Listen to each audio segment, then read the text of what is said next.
때문에 충성을 할 수 있는 거지. 듣기만 한다고 무조건 다 충성할 수 있는 건 아니잖아요. 그러니까 우리가 이런 성경을 무조건 거부하기보다 성경을 이해할 수 있는 차원에서 보는 게 있잖아요. 우리가 우리 것만 주장하게 되면 충돌이 일어난단 말이에요. 목사님 의견을 충분히 이해하죠. 그런데 우리 성경을 믿음이 아니다라고 해버리면 기독교 그야말로 그것이 우리 지혜롭게 할 필요가 있다는 거죠. 애문화를 자체는 맞죠. 제가 무조건 충성이라고 본다라고 하면 한 가지만 더 설명을 하겠습니다. 지금 여기서 뭐라고 굉장히 사적해 있는데 지금 다른 얘기가 나왔는데요. 아까도 이게 병고 어떻게 하면 안 아프냐 이런 얘기하고 그랬는데 어떻게 하면은 죄를 짓지 않고 살아갈 수 있느냐 이런 얘기도 제가 굉장히 많이 했습니다. 제가 정말 이런 얘기를 주변에서 많이 듣는데 그럴 때마다 제가 믿음을 얘기하자면 이렇게 말하냐면 나는 예수와 함께 십자가든 나무에든 매달려서 나는 죽었다. 나는 옛사람 나는 이미 죽었다. 그리고 나는 예수와 함께 나는 살았다. 나는 새 사람으로 살았다. 내 영이 육은 죽고 영으로 살았다. 그럼 내가 어떻게 죄를 질 수 있느냐. 근데요, 이게 이제, 이거는 이제 교리고, 이건 지식이고, 말씀인데, 세상을 살아보면, 아직도 옛사람이 살았는지, 어떤 자극이나, 어떤 충격이나, 어떤 상황에 처하게 되면, 너무 힘들고, 너무 지치고, 어렵고, 속상하다 보니까, 말씀을 떼려고 하는 성향이 내 안에 있습니다. 근데요, 이걸 믿음으로 본다면 내가 오늘은 피곤하니까 지쳤으니까 내가 하나님 예수님 믿습니다. 나 오늘 너무 지쳤으니까 이 계명 지키고 싶지만 오늘은 좀 참 쉽게요 이렇게 말할 수 있겠는데 이걸 믿음이 아니라 애문화로 보고 내가 주인에 대한 모든 마음으로 봤을 때는 이거를 내가 아무리 힘들고 내가 아무리 무시를 당하고 아무리 너무 어려워도 나는 예수와랑 함께 죽었기 때문에 죽은 게 확신하다면 나는 그 말씀에 애문화해야 했습니다. 충성해야 해요. 순종해야 했습니다. 아무리 속에서 펄쩍펄쩍 뛰어도 그 말씀을 붙잡고 뒤로 물러서지 않고 그 말씀을 붙잡고 있었고 그게 잘 안 되면 그 말씀을 붙잡고 물었습니다. 안 된다고 나 좀 도와달라고 그러면서 왜 기도하셨어요? 도와달라고? 아닙니다. 그 기도는 처음에는 기독교적으로 기도한 겁니다. 성령 충만하려고 지금도 기도하시잖아요. 지금은 왜 기도하냐면 1계명을 지키려고 합니다. 1계명. 하나님을 사랑하는 첫째 되는 계명 중에 하나님만을 예배한다는 걸 보이려고 많은 시간 하나님의 얼굴을 구하면서 기도하는 건데요. 예전에는 그냥 성령 충만에 축복받으려고 그랬는데요. 지금은 그렇게 하는데 제가 하고자 하는 얘기는 뭐냐면 내가 예수랑 죽었고 살았지 않습니까? 그거를 단순히 믿습니다 하면 안 된다는 겁니다. 안 되는 상황이 펼쳐집니다. 광야 같은 힘든 상황이 보이면 안 되는데 믿음은 여러 가지 각도가 있겠지만 일단 믿음이란 자체를 무조건 거부한다 하면요. 예를 들어서 우리가 기도하잖아요. 나는 내가 스스로 할 수 없기 때문에 하나님의 은혜를 구하기 위해서 기도하거든요. 아니 이게 기도의 방향이 툴 바뀌신 거잖아요. 처음에는 저기인데 지금은 이제 하나님의 말씀대로 그것만을 사랑하며 살기를 원하시고 기도의 방향이 틀어진 거지. 그 기도라는 본질 자체는 바뀐 게 아니시죠. 그러니까 이게 이 마음을 저는 믿음으로 말하기 당하지 않기 때문에 믿음이란 말을 쓰지 않습니다. 왜냐하면 믿음으로는 아니 근데 은혜를 인하여 믿음으로 그러잖아요. 은혜가 임할 때 그것이 믿음이 생기고 그걸 충성할 수 있다는 거죠. 이 작은 거라도 이 진실한 애문화의 다른 말은 진리이고 참입니다. 참된 이 마음이 있을 때 작은 마음이라도 있을 때 말씀에 대한 하나님에 대한 마음이 있을 때 하나님께서 은혜를 주십니다. 그때 예수와 피로 죄를 용서해 주십니다. 그때 예수와 피가 역사하기 시작합니다.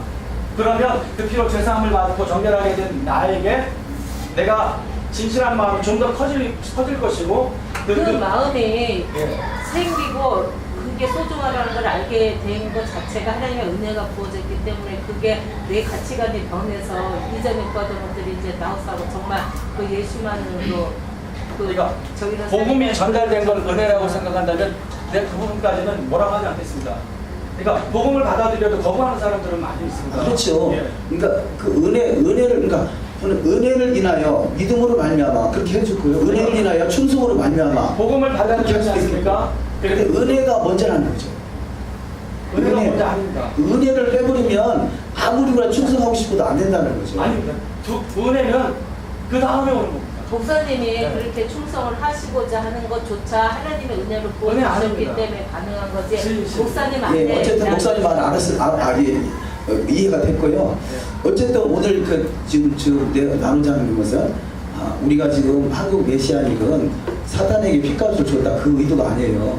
우리가 나눠보자는 거죠. 그냥 바벨론 종교를 치부하지 마시고 그런 의견이 나왔으니까 여러분은 어떻게 생각하신가 의견을 나눠보자는 것이지 그걸 무조건 바벨론 종교다 그렇게 몰아붙일 것이 아니고. 아니 그게 아니라 사탄에게까지는 근데 바벨론 종교는 어떻게 생각하는지 모르지만 우리가 성경적으로 하는 어떤 것이 합당한가를 나눠보자는 것이죠. 제가 다음에 올 때 바벨론 종교의 성향을 이렇게 제가 가져다 드리겠습니다. 이렇게 여러분들 오늘 필요로 한 것은 그 값을 지불했다. 그래서 그 성경을 보니까요. 핏값 저는 예전에 그냥 무식하니까 그 무지해서 핏값을 지불했다 그랬는데 핏값이란 단어는 예수께서 핏값을 지불했다는 말은 없더라고요. 이런 것이 우리가 함부로 막 사용한 것이죠. 또 피는 하늘 성소에 뿌려진 것이지 사단에게 준 것이 아니다. 하늘 성소를 정결케 했다고 그러잖아요. 예수의 피로. 근데 이런 단어들을 우리가 잘 사용할 필요가 있는데 그런 우리가 나눔이 없으면 함부로 핏값을 지불하고 마치 마귀에게 핏값을 지불하고 샀다라고 할 수도 있다라는 거죠. 근데 오리겐 그 헬라 철학 오리겐은 핏값을 마귀에게 줬다 이렇게 해석을 해요. 근데 저는 이제 그렇게 받아들이지 않는데 핏값은 그래서 예수의 피는 생명이니까 마귀는 사망이잖아요. 그 생명을 사망에게 줄 수는 없단 말이에요. 생명은 하늘 성소를 정결케 하기 위해서 피를 뿌린 것이고, 그런데 어쨌든 마귀는 사망 권세를 가지고 있으니까 하나님께 맡겨진 권한이라면요. 그 사망 권세를 그가 예수와의 생명을 거둬갔다고 할 때, 그런데 마귀는 반드시 마귀가 그 사망을 거둬갈 수 있는 것은 반드시 죄가 없어야 된단 말이죠. 근데 예수 안에 죄가 없잖아요. 그러면 마귀는 불법을 저지른 거죠. 그러니까 내줄 수밖에 없었겠죠, 생명을. 어쨌든 아사셀 염소를 통해서 이 뭔가 그냥 무조건 그 하나님께만 드렸다라고 하기보다는 나름대로 아세살이 마귀를 사탄을 상징한다면 여기도 하는 어떤 세상의 죄, 세상을 사랑하사 그런 의미로만 딱 제안하면 좋을 것 같습니다. 세상을 사랑하사. 그러니까 이 세상 헬라어에는요 세상도 구분을 합니다. 단어들이요. 어떻게 생각하냐면 코스모스, 하늘과 땅을 총괄하는 세상. 그리고 그냥 땅, 예, 땅입니다. 랜드 땅, 이 땅. 그리고 이 안에 땅, 이 안에 지구라는 죄송합니다. 이 안에 있는 집 같은 천장과 이렇게 닿는 그런 땅 여러 가지 구분을 하거든요. 그러니까 근데 저기에서 요한복음 3장에서는 16절에서는 코스모스라는 우주와 땅을 정맥이니까 하늘과 땅을 전부 다 종합하는 그런 세상을 썼습니다. 그러니까 제가 볼 때는 하나는 그런 거 아닌가? 이 얘기가 무슨 얘기냐? 하나는 하늘이라며요. 하나는 땅이라며요. 하나님께서 세상을 사랑했다 하니까 하늘과 땅을 사랑해가지고 하나는 하늘로 하나는 세상으로 이렇게 아사셀을 보낸 거라고 저는 생각하고 있었습니다. 저는 아사셀에 대해서는 유대인들도 명확하게 이것이 하나의 신이다 이렇게 질문하고 있습니다. 본 부분이 있고요. 질문할 정말 있습니다. 질문할 정말 궁금한 게 있습니다. 그럼 일단은 값은 어떻게 그냥 창세기에 하와가 죄를 범한 다음에 야훼께서 사단에게 흙을 먹고 살아라 하는데 그 흙을 그렇게 해석하는 걸 들었거든요. 사람이 흙으로 만들어졌으니까.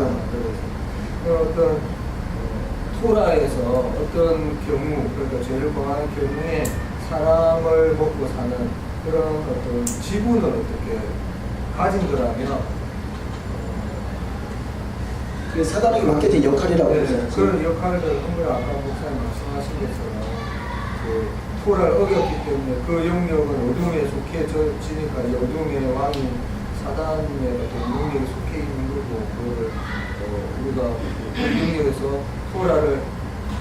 토라의 저주를 이렇게 배신무가 해버리면 이렇게 나올 수 있으니까 뭐 그런 쪽으로 이렇게 생각하면 되지 않을까 생각합니다. 뱀이 흙을 먹는다고 해서 사람을 먹는 건 아니잖아요. 사람이 그러니까. 흙으로 만들어졌어도 뱀도 흙으로 만들어졌거든요. 그러니까 들어와서 그 자기의 역할을 하자는 귀신들이 사무소에 들어와서 또 뭐가 있었냐면 그 하나님께서 어떤 하나님께 죄를 범하면 그것을 바로 용서하시는 게 아니고 대적에게 뭔가를 어떤 표현일까?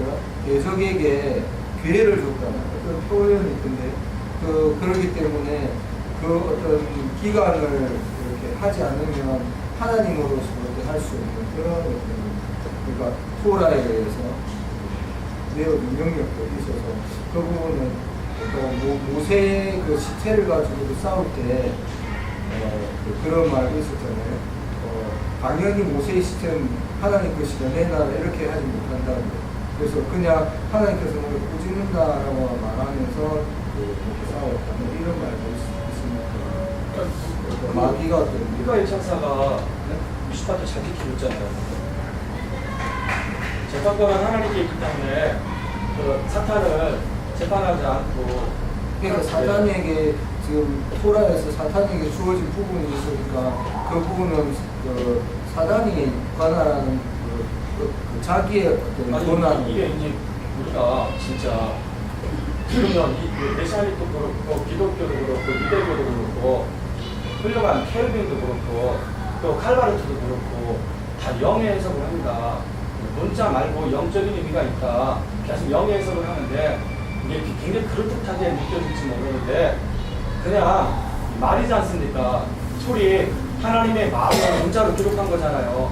하나님의 말 자체가 소리 자체가 영이고 그게 하나님의 말씀이 문자로 기록됐지만 그래서 그 문자 자체가 하나님의 말이고 하나님의 소리고 그 영입니다. 거기에다가 다른 영적인 사람이 해석을 한다고 이렇게 설명을 하면 아니 그런 게 아니고 다 제가 육성을 이렇게 지금 언급하고 있는 게 그 말씀 그대로 나타난 걸 가지고 내가 생각하는 거라 그지 또뭐 활발했다 아니 그러니까 그게 뭔 얘기인가 하는데 그 얘기 말하면 그런 다른 사람이 아니 그게 자체가 성경 안에 있는 말씀이에요. 그래서 지금도 아니 제가 말한 거는 성경 안에서 이거 마귀는 그 예수와는 생명을 주시고 마귀는 사망을 가져온다고 그러잖아요.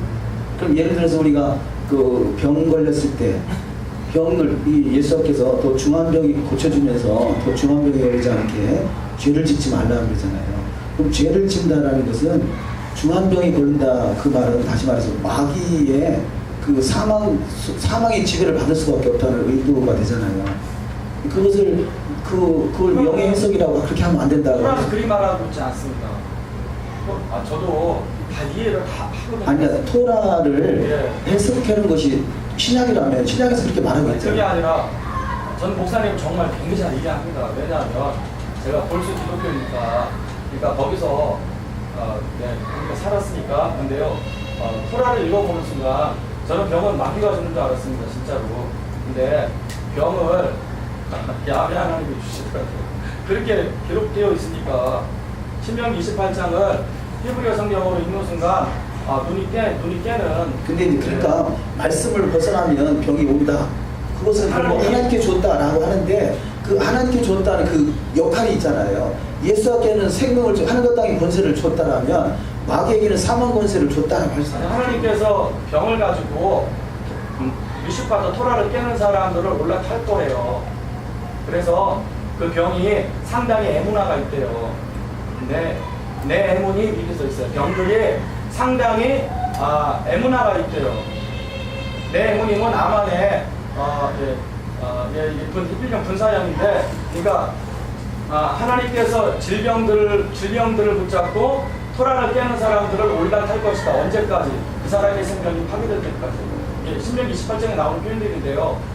그러면서 병들도 에무나가 있대요. 네무님하대요. 하나님도 네무님하고 질병들도 네무님하대. 왜냐하면 하나님이 그 질병을 붙잡고 올라가니까. 그런데 그게 하나님께서 뭐 질병을 가지고 뜻이 이 표현을 이루는 그 구체적인 방법에서는 신약에 나온 걸로 해석할 수 있잖아요. 예수와께서 그렇게 말씀하셨습니다. 아까 목사님 말씀. 그게 두 가지가 예수와 말씀한 건 틀리고 신명기 말씀만 맞다 이렇게 말할 수 있고 두 가지가 똑같잖아요.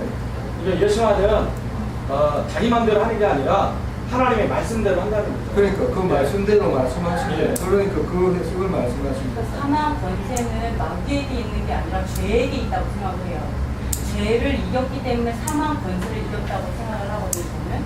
그리고 우리에게 사망을 주고 생명을 주는 분은 여호와시지, 여호와께서 심판하셔서 누구는 사망으로 영원한 형벌을 이르게 하고 누구는 영생을 주시는 분은 여호와시지, 여호와께서는 생명 주고 마귀가 나와 심판해서 마귀가 그거하는 생각 안 하거든요.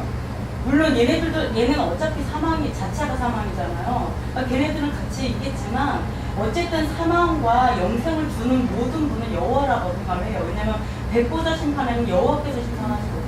그러니까 여호와께서 허락하셔야 되는 일이죠. 그러니까 사망 권세를 마귀에게 있다가 아니라 하나님께서 마귀를 이기시고라고 안 하시고 죄를 이기시고라고 분명히 하셨거든요. 그러니까 죄로 인해서 사망의 권세가 들어오는 거지 마귀로 인해서가 아니라 죄라고 생각을 해요. 그래서 권세가 마귀에게 있는 게 아니라 권세는 죄에게 있다. 그러니까 죄를 위해서 사망이 오는데 그걸 죄로 말면 마귀를 틈타게 하는 거 아닙니까? 그렇죠. 죄로 인해서 마귀가 틈타는 거지 이게 권세 자체가 마귀에게 있다라고 얘기한다면 사망은 마귀께 되는 그러니까 거잖아요. 마귀가 틈탔다는 얘기는 그 사망의 권세를 줬기 때문에 마귀가 틈타는 거예요. 하지만 그 모든 권한은 여호와께 있다는 거죠. 그냥 모든 사망을 사람이 주시는 있는데 아니 그걸 무시하는 게 아니라 근데 그 역할이 전제 있다는 거예요. 하에서 역할. 이제 제가 말하는 게 권세 없습니다. 마귀에게 권세 없습니다. 성경 안에서 제가 몇 가지 예를 말한 거잖아요. 그러니까 아까 말한 것처럼 모세의 시체에 대해서도 거기 보면 마귀가 그 시체에 대한 권한이 있는 것처럼 나오거든요. 그게 보면 그리고 아까 예수 여러 예 다 있죠. 다시 그거 하자.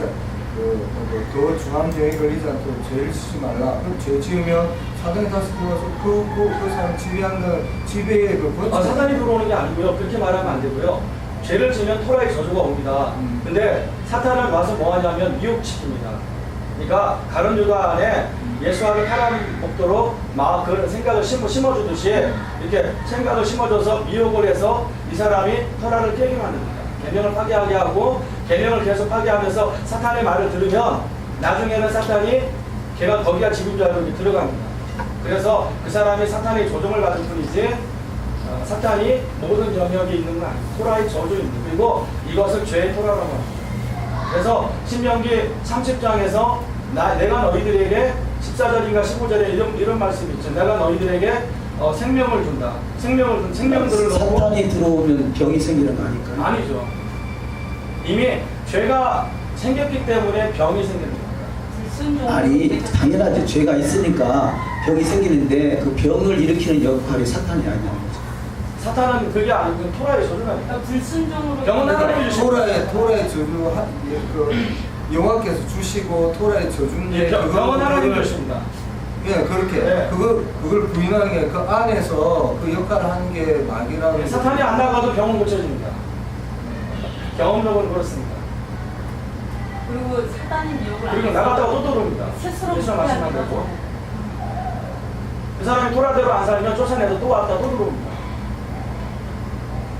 귀신을 쫓아내는 것이 더 쉽을 것 같지만 더 어렵고 병을 고치는 게 더 쉽습니다. 왜? 토라대로 행하면 그러니까 예. 토라를 어기면 죄가 돼서 귀신이 들어오잖아요. 그 역할을 하나님께서 마귀에게 맡긴 거 아니냐. 그러니까 맡겼다고요? 그럴 수가 없다고. 그게 그 자체가 토라라고 저는 생각을 합니다. 마귀에게 주는 게 아니라 그냥 그 자체가 토라가 그렇게 정해졌다라고 저는 토라를 보면서 그렇게 판단을 했습니다. 더 제가 확인해 보면 더 정확히 확신을 갖고 얘기하겠지만 지금은 그렇게 판단합니다. 그럼 예를 들어서 하나님은 그 그 왜 마귀를 들어오게 만들어요? 아니죠. 그거는 자기가 야고보서에서 야고보가 말하는 대로 그 사람의 에피두미아 충동에 의해서 정욕이라고 번역하고 욕심이라고 번역했는데요. 어떤 충동이 옵니다.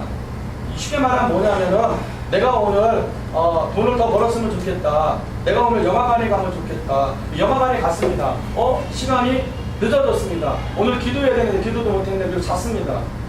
내가 영화만 안 봤다면 내가 시간을 좀 낭비하지 않았고 내가 기도도 하고 말씀도 보고 좀 잘했을 그 영화를 보도록 예, 충동하는 게 사단이 하는 행위잖아요. 예, 거기서부터 사망으로 오죠. 이끌고 가는 게 하나님의 토라 그러니까 앞에 우리가 미혹을 당하지 않았으면 죄가 들어올 일이 없잖아요. 선악과를 미혹이에요. 마귀가 미혹했기 때문에 죄가 들어온 거잖아요. 그때 이제 그 미혹을 받아들이지 않는 게 애문합니다.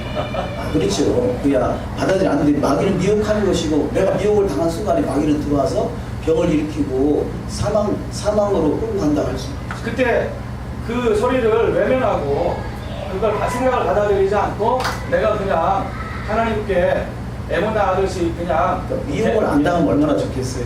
뭐야 구할 날이 없죠. 그게 애문합니다. 근데 그래서 아니 예수님께서도 시험이 들지 않게 기도하라고 그러잖아요. 모르겠어요. 목사님은 이렇게 신령한 세계에 들어가셔서 예배하기 위해서 기도하는지 모르지만 저는 미혹당하지 않고 은혜가 없이는 살 수 없기 때문에 기도하거든요. 이게 은혜를 구하거든요. 어떻게 하면 그런 유혹이 오지 않냐면요. 그냥 토라를 입에 대고 계속 읊조리면 됩니다.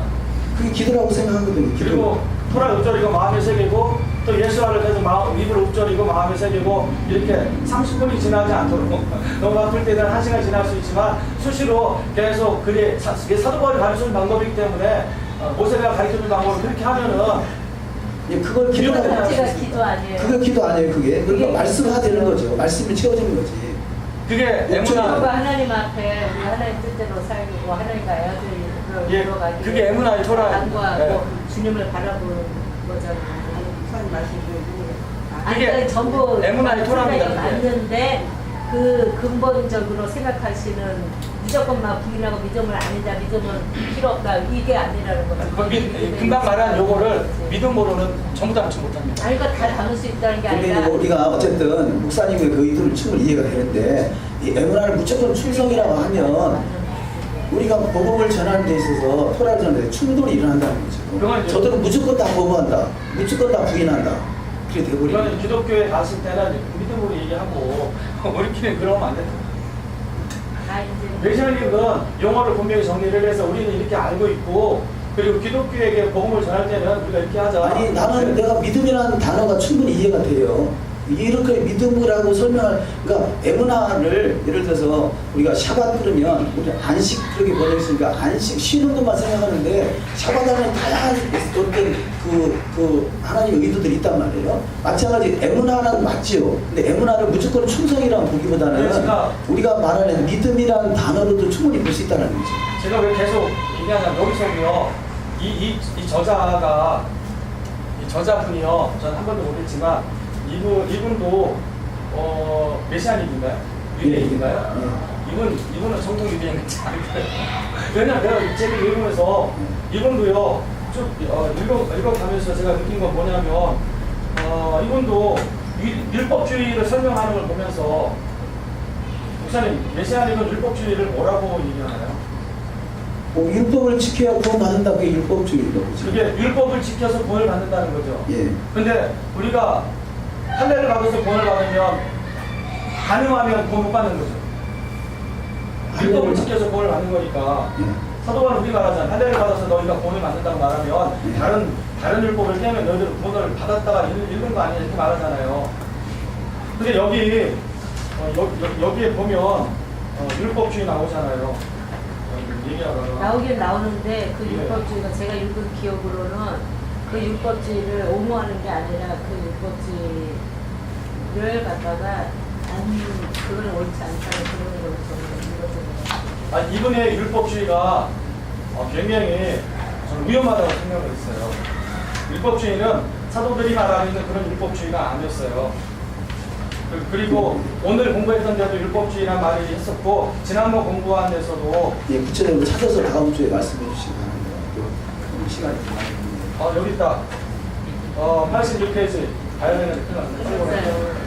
86페이지 보니까요. 86페이지 밑에 쪽에 있어요. 제가 지배하지 못한다. 옛 주인이 지금의 주인 아니라고 나오는데요. 너희는 더 이상 율법 주의 안에 있지 않다. 이제 은혜 아래 있다. 여기 율법 안에 있지 않다라는 헬라어에서는 분명하게 율법주의를 말하고 있습니다. 이거 잘못된 얘기하고 있는데요. 사도 바울을 복귀하고 있어요. 그러면서요, 율법주의는 무엇일까? 선한 행위를 해서 하나님의 은혜를 얻으려는 행동들, 하나님의 구원을 얻어내려는 것, 이것은 율법주의. 이거 거짓말이에요. 그러니까 아니 그게 목사님 해석인 거지. 거짓말이라는 것보다 나는 이렇게 해석한다. 이렇게 옳죠. 제가 볼 때는 그래요. 무조건 거짓말하면요, 거짓말하는 것이 과연 사실이냐 아니면 또 다른 거짓말이냐. 지금 이거 로마서 얘기하고 있잖아요. 로마서 6장이요. 사도 바울 얘기하고 있잖아요. 예. 사도 바울을 말 가지고 이렇게 말하는 건 이건 아니거든요. 우리가 볼 때는 믿음으로 인해서 그러면 그렇게 두 번째 지금 얘기하고자 하는 목사님도 그 믿음에 대한 얘기를 되게 양보하신 말이에요. 아니 그러니까 우리가 그냥 믿음과 행함을 나눠서 해석하는 믿음이 아니라 그 믿음 속에는 다양한 해석이 있다. 그걸 인정하자는 거죠. 지금 여기 율법주의라고 말한 게 진리예요. 율법주의가 아니라. 원래 그 당시 바리새인들은 이런 율법주의를 갖고 있지 않았어요. 그리고 사도 그러니까 예루살렘 교회로 들어왔던 그 바리새인들, 갈라디아 교회까지 찾아왔던 근데 어쨌든 이 내용은 목사님이 끊임없이 주야장자 주장하는 내용이니까 목사님한테 당연히 그렇게 보이겠죠. 이게 복음입니다. 이게 뭐라고 되어 있냐면 선한 행위가 이제 계명이 되겠죠. 율법이 될 건데 선한 행위를 해서 하나님의 은혜를 얻으려 하는 행동들. 이게 문화입니다. 그러니까 이 이거를 의도는 율법주의라고 예수의 십자가를 지금 모르는 겁니다. 지금. 예수의 십자가를 부인하는 상태, 그런 상태를 말한다. 할 수 그런 있어요. 은혜가 빠진 은혜가 빠진 상태. 이렇게 됐을 때 은혜가 오는 겁니다.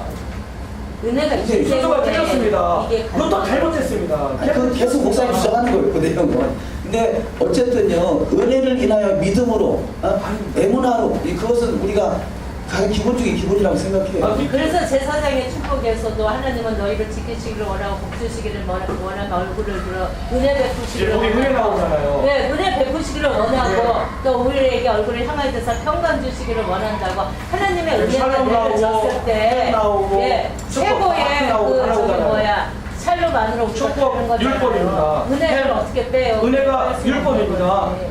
그죠?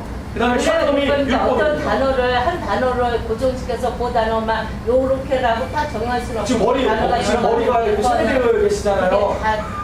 이거를 풀으셔야 되면 풀고 은혜가 율법입니다. 은혜가 율법이니까 이 은혜가 작동하려면 그 율법에 맞게 행동을 했을 때 이 은혜가 작동하게 되도록 법으로 정해져 있습니다. 이게 토라입니다.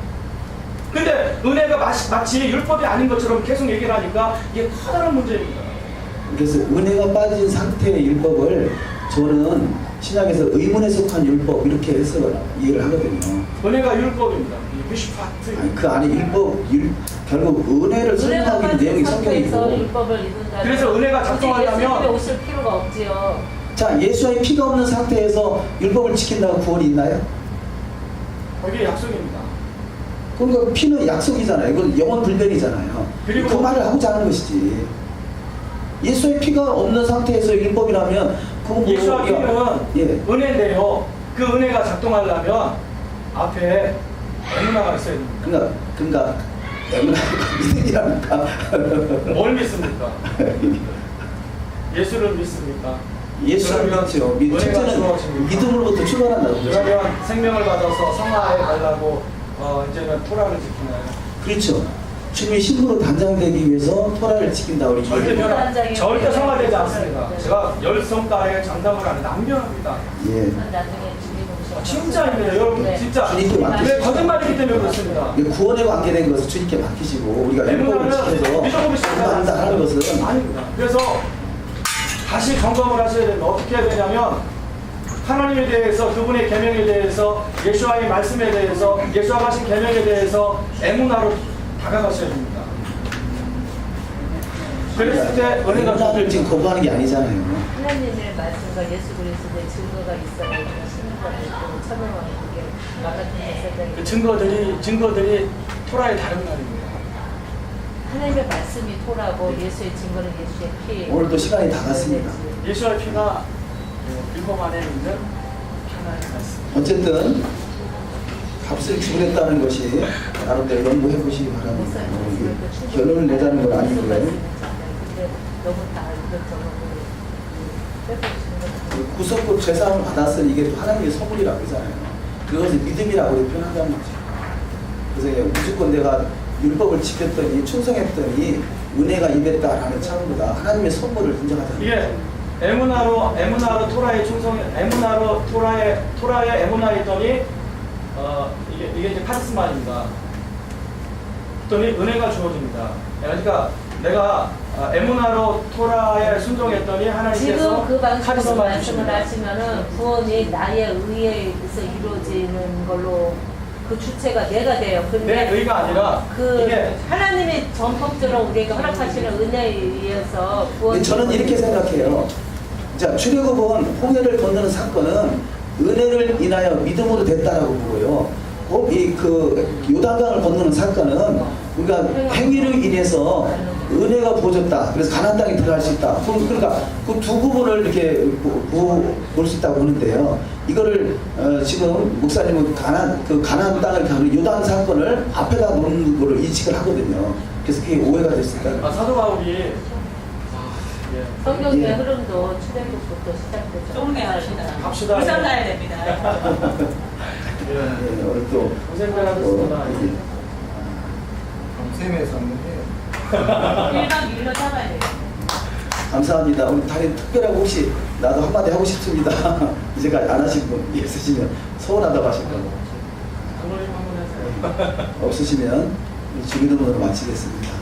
하늘에 계신 우리 아버지여 이름이 기름을 받으시오며 나라에 임하시며 뜻이 하늘에서 이루는 것 같이 땅에서도 이루어집니다. 오늘날 우리에게 일용할 양식을 주옵시고 우리가 우리에게 죄 지은 자를 사하여 주는 것 같이 우리 죄를 사하여 주옵시고 우리를 시험에 들게 하지 마옵시고 다만 악에서 구원하옵소서. 나라와 권세와 영광이 아버지께 영원히 있사옵나이다. 여기 주기도문에도 에무나 있잖아요. 보세요. 내가 다른 사람의 죄를 용서하는 것처럼 나의 죄를 용서하는 것처럼 이게 은혜의 토라입니다. 말씀하시는 그 의미가 그리고 하는데 거기에 기본 베이스는 하나님의 은혜가 우선일 거고 하나님의 은혜가 임하지 않을 때 하나님의 얼굴을 외면하셨을 때는 너희들은 그 어떤 것도 할 수 없다는 쪽에 저는 죄 용서를 받는 게 은혜잖아요. 네. 그러니까 내가 그리고 제 용서를 받아서 내가 이것이 할수 있는 이렇게 말해요. 하나님의 은혜가 있기 때문에 가능하지 내가 여기 있는 거고 은혜가 있기 때문에 여기 와 있는 거지 은혜가 없으면 여기 뭐가 있습니까? 그거는 은혜를 행하는 분이었기 때문에 여기 오신 겁니다. 그러니까 전도사님 마음이 선하다는 얘기입니다. 그게 자 은혜가 기름 부어졌기 때문에 은혜가 기름 부어졌기 때문에 와 있을 수 있는 거지 제 어떤 의지와 제 그거는 그러니까 지금 얘기하는 거는요 무조건적인 은혜라 그런 단어 예, 그 어떤 표현의 차이 모든 사람들을 다 구원하는 기독교적인 용어인데요. 모든 사람을 다 구원하지 않습니다. 하나님께서 다 구원하지 않고 네. 네. 불가항력적인 요청이 아니라 근데 일단은 우리가 그 토라를 먹으면 구원을 갖고 나온 다음에 그 다음에 내가 신부로서 아니, 되어지는 가정 속에서 토라를 배우는 토라 자체가 생명인데 이거를 그러니까 생명을 영원한 생명을 얻는 거죠 최악에서 믿음이 토라 안에 있는 건가요? 예? 믿음이 토라 안에 있는 건가요? 토라는 하나님의 그게 아니라 믿음이 토라 안에 있는 건가요? 토라 밖에 있는 건가요? 그런 거지 아니, 믿음이 있기 때문에 제가 하나님의 말씀을 신뢰하고 따라가는 기독교는 믿음은 복음이라고 신앙을 하잖아요. 가지고 믿음은 복음이에요. 처음에 기독교에서 말하는 도리와 믿음은 복음이고 은혜라고 하죠. 다만 제가 알는 걸 하나님이 붙여주시고 깨닫게 했을 만큼 보고 알고 그냥 그러니까 따라가는 믿음이 토라 안에 있는 건가요? 믿음의 토라인데 목사님처럼 많이 공부하지 않고 근데 열심히 시작을 하다가 은혜에 잘 두잖아요. 그러면 내가 하나님께 온전하지 않은 책임이 하나님께 있어요. 내 마음이 받아야지 아니 하나님의 은혜가 저기 부어졌음에도 내가 너무 강박하면은 그 은혜가 헛되고 그 그 내 책임이야. 그러니까 하나님이 시장 사실은 저기잖아. 내 마음이 죄와 강해야 돼. 싸우되 네가 피 흘리까지 싸우냐고. 내가 힘쓰고 애써 내 노력이 있어야지 어떻게 은혜만 그럼 한 가지 물어볼게요. 내 예. 은혜가 부어지는데 내 노력이 가능해. 가야 되는데 그럼 잠깐만 복음을 전달했잖아요. 네. 예수 믿으세요 했다고 쳐요. 이게 다 믿지 않아요. 이게 은혜죠? 이게 은혜면 받아들이겠어요. 제가 복음으로 예수와를 받아들이셔야 돼요. 예수와 그거를 말을 했을 때 했어요. 그거를 받아들여요? 받아들일 수 안 있는 받아들일 수 있는 마음이 안 받아들이세요. 그게 하나님의 은혜가 작동했을 그렇게 때. 그럼 안 받아들이니까 설득해 밥 사주고 해서 그러면 사람이 받아들여요. 받아들여요? 받아들이겠지만 그 사람이 마음을 열고 말씀으로 예. 전달하기 가면 하나님의 은혜가 그치. 계시던가요? 그건 사람마다 이게 해보시면 알잖아요. 이게 처음에 안 된 사람 끝까지 안 됩니다. 처음에 된 사람은 착한 사람들도 하나님이 이게 정말 복음이 임하면 강박한 사람은 다도망가게 될 수도. 그래서 은혜 받은 자에게 사람과 사람의 그 차이가 있어요. 하나님이 알았어요. 아니 그 차이가 뭐예요? 은혜를 베푸는 사람. 그러니까 무슨 얘기냐면 은혜 받을 자에게 은혜를 준다 이게 잘못된 거고요. 이게 은혜를 베푸는 자에게 나는 은혜를 베푸는 자에게 은혜를 주고 나는 긍휼이 여린 자에게 나는 긍휼을 베푸며 이게 하나님의 표현이라서.